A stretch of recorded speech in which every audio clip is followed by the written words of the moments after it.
Well, I'm at the farm this weekend. It's Thanksgiving Day in Canada today, and then there's Reading Week at McMaster Divinity College where I work.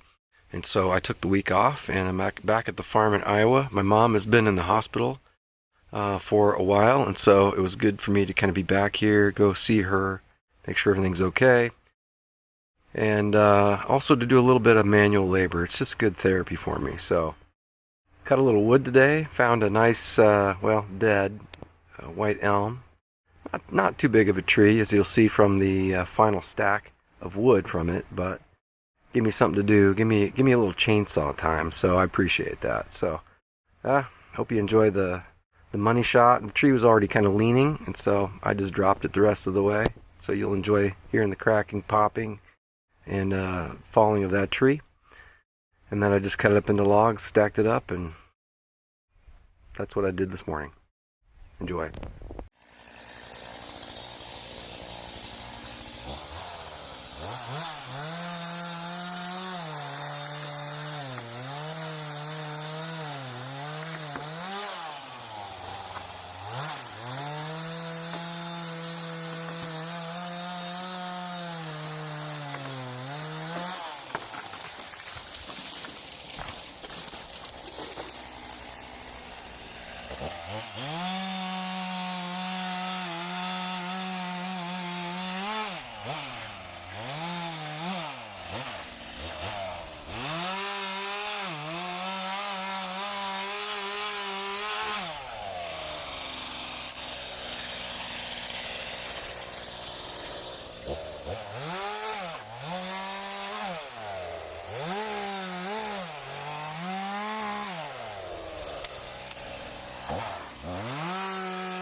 Now, this probably isn't exactly what killed this tree.